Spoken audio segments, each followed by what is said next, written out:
Hey folks, my name is Hector, and if you follow my work in YouTube or if you follow me on Facebook, you're probably aware of a couple things. One, last week, about a week ago, my YouTube channel was shut down. I made a big stinking deal about it in Facebook and Twitter, and the folks in the community helped me a lot to get the word out. I mean, they were tweeting left and right to YouTube, to the CEO of YouTube, to people into it. Some of my friends that into it stepped in and started calling some folks at YouTube, and long and behold, Monday afternoon my channel came back up. Okay, so I don't know if it was because it was a fluke and YouTube just looked at it and fixed it. Was it because the whole community was extremely involved, which I strongly believe that has a lot to do with it, or whatever other reason, it's back up and I'm happy and I'm not depressed anymore how I was that weekend. Now I still have not received any information from YouTube in terms of why it happened. And of course, those 3 days while it was happening, we were doing a lot of brainstorming in my family. My dad and I, we talked about it the whole weekend. What could it possibly be? Now, one of the things I was thinking is, well, I talk a lot about QuickBooks and Intuit, and I plug their brand a lot, and in one way, shape, or form, I actually leverage their brand for my own personal gain. So maybe that has something to do with it. Everybody at Intuit that I have spoken to, it doesn't mean this is the final answer, has told me that that's not the issue. Sometimes I'll share somebody else's video and I'll give credit to them, I think, properly. Sometimes I'll add background music that belongs to someone else and I'll give them credit properly. So I wasn't sure it was any of those. And also we had this guy here. I was reading a book called The Daily Drucker, which was started in January. I did it every day for a month, and then I intermittent every other day on February, and then it kind of didn't do it for a while. I love this book, by the way. I'm still reading it. That was another thing.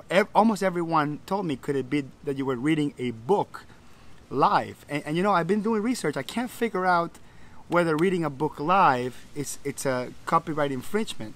I wonder what you think about that. I still don't know. I haven't got any response from the publisher. I emailed them and say, hey, I was doing this. I was wondering if you guys were involved with the shutdown on my channel. We don't know. But for the time being, I'm going to refrain from reading off a book because it's copyrighted material, assuming that that's the case. But I want to tell you one of the best things I've learned from reading Peter Drucker. Peter Drucker coined the phrase, and you know, maybe he's not the inventor of the phrase, but he coined it, using it in modern management, the phrase effectiveness. And effectiveness, I think the word exists solely for the purpose of creating contrast between the word efficiency.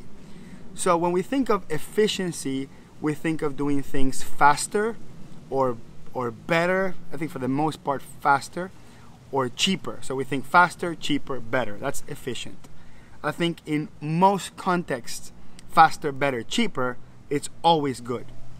The problem is in professional services, which is the world that I'm in, where someone hires me to give them an opinion, because that's really all it is. A professional service is someone tells you what the problems are, and you tell them, in my opinion, this is what we should do. And in some cases, the opinion is coupled with work, right? In my opinion, we should do this, and I'm going to go ahead and do this data entry. I'm going to go ahead and prepare this report for you. I'm going to go ahead and prepare the tax return. But in a nutshell, it really is an opinion. And people pay because they trust that you have the capacity to give the best possible opinion based on their circumstance and with their interest in mind. This is where effectiveness comes in. So being effective simply just means that you understand why you do what you do, and why does your customer want you to do what they ask you to do, or why did the customer choose you out of anyone else. That's it. That's what being effective is. Whereas being efficient means we don't really care about what the customer wants or why they want that, on whether or not what we're doing makes any difference in their lives. But we do care about doing it faster, better, cheaper. That's efficiency. In our profession, we have a big problem where most accountants think that life is about being efficient, or as efficient as possible. It's about getting it done faster, getting it done cheaper. Where sometimes there's a lot of customers that don't really care about what you do it, how you do it, how much time it took you to do it, how many resources you had to put in place, how long it took you to learn it, how much did you study on it, how current are you up to date on it. All those things, which are the building blocks on how good you are or how good you can deliver, are things that the customers may not value at all, which puts the whole process at odds, where the customer is just really looking for us to be effective based on our understanding of what they need. We are just looking to be efficient so we can get the work done and move to the next one. The challenge in the long run is the longevity of a relationship like that.